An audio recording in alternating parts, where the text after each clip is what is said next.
ഇത് മാത്രമല്ല, കേരളത്തിലെ എല്ലാ ഗുണ്ടകളെയും നിലയ്ക്ക് നിർത്താൻ ഈ ഗവൺമെൻറ് പ്രതിജ്ഞാബദ്ധമാണ്.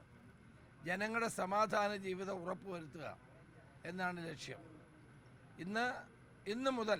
ഇന്നലെ മുതൽ ആരംഭിച്ചു കഴിഞ്ഞു.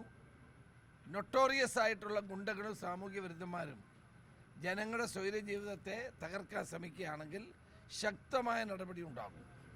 ആ കാര്യത്തിലൊന്നും ഒരു വിട്ടുവീഴ്ചയില്ല. ഓണം കൂടെ വരികയാണ്. ഈ ഓണക്കാലത്ത് ജനജീവിതത്തെ അപകടത്തിലാക്കാമെന്ന് ഒരു ഗുണ്ടയും കരുതണ്ട. പോലീസ് സ്റ്റേഷൻ കേന്ദ്രീകരിച്ചുകൊണ്ടുള്ള അവരുടെ ലിസ്റ്റുണ്ട്. എല്ലാ പോലീസ് സ്റ്റേഷനിൽ ലിസ്റ്റുണ്ട്. ഹിസ്റ്ററി ഷീറ്റേഴ്സ്, ഗുണ്ടകൾ, സാമൂഹ്യ വിരുദ്ധന്മാർ, കാപ്പ കേസിൽ പ്രതികൾ, ഇവരെല്ലാം പോലീസ് കർശനമായി അവരുടെ നിരീക്ഷണത്തിലാണ്.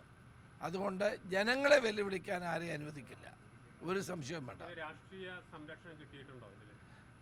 ഏത് സംരക്ഷണം കിട്ടിയാലും ഇത്തരം ആളുകളെ നിയമത്തിന് മുമ്പിൽ കൊണ്ടുവരും. ഒരു സംശയവും വേണ്ട കാര്യം. ഇദ്ദേഹം കണ്ണൂരെത്തി എന്ന് പറയുന്നു. കാരണം ഇത്ര ദൂരം സഞ്ചരിക്കുന്നു. അതിനുശേഷം CCTV വിഷ്വൽസ് പുറത്തു വരുന്നു. അങ്ങനെ ഗുണ്ടകൾക്ക് കേരളത്തിൽ ഒരു സ്വൈര്യവിഹാരം നടത്താനുള്ള സാഹചര്യം. കേരളം ഗുണ്ടകളുടെ പറുദീസയല്ല. സമാധാനം ആഗ്രഹിക്കുന്ന ജനങ്ങൾ ജീവിക്കുന്ന നാടാണ്. കുറേ ആളുകൾ ഇറങ്ങി മനഃപൂർവ്വമായി കുഴപ്പമുണ്ടാക്കാൻ നോക്കുകയാണ്. അവരാരായാലും ശരി. ഇപ്പോൾ അവരുടെ കൈകളിൽ വിലങ്ങ് വീഴുമെന്ന് തെളിഞ്ഞല്ലോ. 2-3 ദിവസമായിട്ട് എന്തോ ഒരു വെല്ലുവിളിയായിരുന്നു. അപ്പോൾ ഇതൊന്നും ആരും നിയമത്തിന് അതീതരല്ല. നിയമം എല്ലാവർക്കും ഒരുപോലെയാണ്.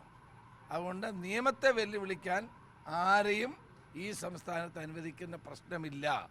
അക്കാര്യത്തിൽ ഒരു സംശയവും വേണ്ട. ഒരു രാഷ്ട്രീയ സംരക്ഷണവും അതിനകത്തിൽ പ്രശ്നവുമല്ല. കൊച്ചിയിലാണെങ്കിലും തിരുവനന്തപുരത്താണെങ്കിലും വലിയ ഗുണ്ടാ സംഘങ്ങൾ, കൊട്ടേഷൻ സംഘങ്ങളൊക്കെ വളരെ സജീവമാണ്. ഒരു സമാന്തര സംവിധാനമായി സംസ്ഥാനത്ത് പ്രവർത്തിക്കുന്നു. ചില കാര്യങ്ങളുടെ നിയന്ത്രണം ഏറ്റെടുക്കുന്നു. ഏതായാലും ഞങ്ങൾ വന്നിട്ട് 2 മാസമേ ആയിട്ടുള്ളൂ. ഞങ്ങളാരും അവരെ വളർത്തിയിട്ടില്ല. അതിപ്പോൾ നിങ്ങൾ കണ്ടോ, അതുണ്ടാവും. അതുകൊണ്ട് ഞാൻ വളരെ മുന്നറിയിപ്പ് നൽകുകയാണ്. ജനങ്ങളുടെ ജീവിതത്തിന് വെല്ലുവിളി ഉയർത്തുന്ന ഒരു കൊട്ടേഷൻ സംഘത്തെയും ഗുണ്ടാ സംഘത്തെയും വെച്ചു പൊറപ്പിക്കില്ല. അവരെ നിയമത്തിന് മുമ്പിൽ കൊണ്ടുവരും. ഒരു കാര്യം കൂടി, ഈ വന്ദേ മാതരം പൂർണ്ണമായിട്ട് പാടാൻ ഒരു കാര്യം പറയുമ്പോഴാണ് എനിക്ക് അവർ തന്നെ ഇന്നത്തെ മുൻ മുഖ്യമന്ത്രി തന്നെ അർജുൻ ആയങ്കിയെ തള്ളി പറഞ്ഞു. MV ജയരാജൻ തള്ളി പറഞ്ഞു. അവരാരും അവരോടൊപ്പം ഇല്ല എന്ന് തെളിഞ്ഞല്ലോ. പിന്നെ എന്തിനാണ് അന്വേഷിക്കേണ്ട കാര്യം? ഇങ്ങനെയുള്ള ആളുകളെ ആർക്ക് സംരക്ഷിക്കാൻ കഴിയില്ല. ഇവരൊക്കെ വലിയ തോതിലുള്ള സാമ്പത്തിക നേട്ടങ്ങൾക്ക് വേണ്ടി ഇത്തരം പ്രവർത്തനങ്ങളിൽ ഏർപ്പെടുന്ന ആളുകളാണ്. അവരെയൊന്നും ആരും സംരക്ഷിക്കുമെന്ന് ഞാൻ കരുതുന്നില്ല. കേരളം അത്തരൊരു നാടല്ല.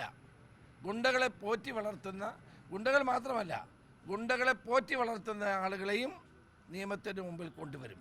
ഒരു സംശയവും വേണ്ട.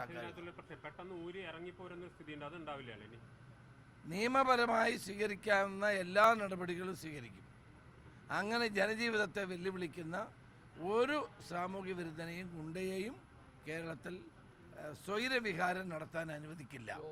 ആ കാര്യത്തിൽ വളരെ ശക്തമാണ് നിലപാട്. ഓപ്പറേഷൻ തൂഫാൻ നന്നായി പോകുന്നുണ്ട്. അതിനപ്പുറത്തേക്ക് ഓണക്കാലത്തെ ഒരു ഇടപെടൽ അത് എത്തരത്തിലായിരിക്കും ഉണ്ടാവുക? ഓണക്കാലത്ത് ശക്തമായ നടപടിയുമായിട്ടാണ് മുന്നോട്ട് പോകുന്നത്.